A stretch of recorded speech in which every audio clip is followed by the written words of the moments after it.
Natasha and I'm a Bachelor student at Maastricht University in the Netherlands. And for my bachelor's thesis research, I chose to do it on the Borneo elephant in the Kinabatangan area. I reached out to do my BTR with Dr. John and Dr. Zainal from Bringing Back Our Rare Animals. They maintain a grass food corridor for the Bornean elephants called Malam Babula in the Tabin Wildlife Reserve. Just spent 2 days at Tabin with Dr. Zainal. We went through grass ID, behavior of elephants in general, what parts of the plant they eat, and how to grow grasses.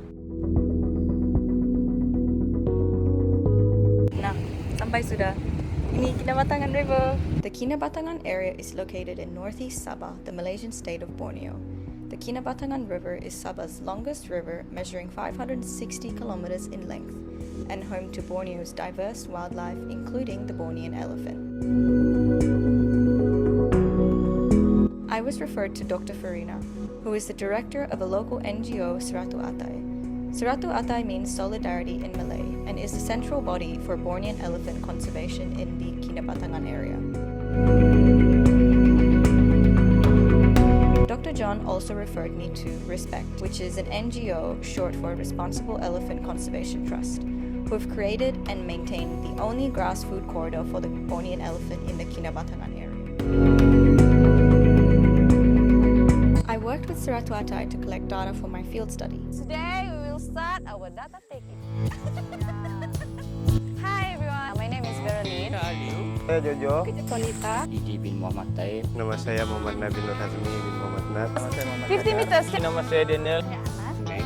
Muhammad Ramadan bin Aslim. Muhammad Reza bin Aslim. But before coming to do fieldwork, I had emailed Dr. Megan, who published the first research on Bornean elephant foraging ecology 10 years ago. I asked her if she had any tips for working in the jungle, to which she said yes, and she could help. She ended up becoming part of the supervisory board. Let's now step through the 4 digestible facts that I want you to take away from this film. First of all, elephants are generalist herbivores and can eat a wide variety of foods. Though they can be selective, and as shown in Dr. Megan's study, they're selective for grasses. In my study, I look at exactly what grasses they feed on. Secondly, oil palm plantations are a common sight in the Kinabatangan area. They also form one of the dominant food sources of the Bornean elephant. However, this presents conflict as humans depend on palm oil for their livelihood and elephants depend on it for their food. We've established that elephants actually prefer grasses. Then we have a solution to redirect them from oil palm and villages by managing grass sites that provide an abundant source of food for the elephants. The Bornean elephant can be found on Borneo, in the countries of Malaysia and Indonesia, and is found in 5 different locations. I studied the Kinabatangan population, which ranges from Batu Putih to Abai. My study was constricted to Bilit and Sukau, and here they live on the Kinabatangan River, weaving through Dipterocarp forest and riverine grassy areas. The Kinabatangan population of Bornean elephants inhabits just 184 square kilometers of the area. In flooded conditions, this reduces down to just 62 square kilometers. In several studies, including Das et al. 2022 and Yamamoto et al. 2016, show that Asian elephants, of which the Bornean elephant is a subspecies, actually prefers browse-dominated foods, which are high-lying foods like trees and vines, instead of grasses. So we've established that Bornean elephants feed on a wide variety of foods, including oil palm and native palms, herbs like banana and ginger, woody plants and vines, and grass. They've actually preferred grasses, as seen in English et al. Study in 2014, and the grasses that they've fed on include purpok, which is Phragmites carca, but my other supervisors, Dr. John and Dr. Zainal, had also mentioned that elephants were seen feeding on and maybe preferring barau, which needed to be identified, and napier grass. So this developed into my research question: what species of grass does the Bornean elephant feed on in the lower Kinabatangan area?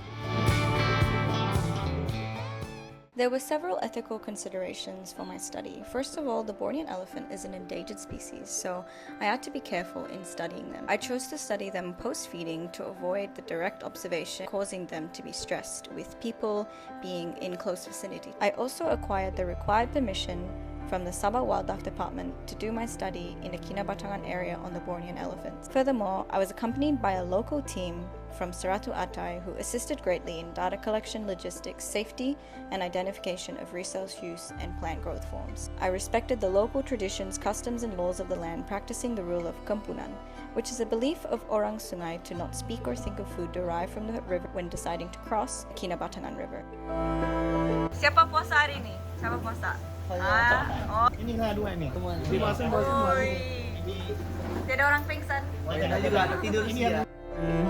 I am Malaysian, a native Bajau Suluk Malay, able to speak the language Bahasa Melayu, enabling conversations and communications to locals and stakeholders in the appropriate language to facilitate mutual understanding. The Bachelor's thesis and other material will all be submitted to the Sabah Wildlife Department, my supervisors, the NGOs that I'd worked with, and will be published online for information to help create grasslands for elephants full of grasses that they prefer. My study found that Bornean elephants preferred a novel grass not characterized previously in the Kinabatangan area, Barau, or Tripidium arundinaceum. This has implications for conservation, as the trend in the Kinabatangan area has been to replant non-productive grassy areas with trees, eliminating land available for grasses to thrive and provide enough food.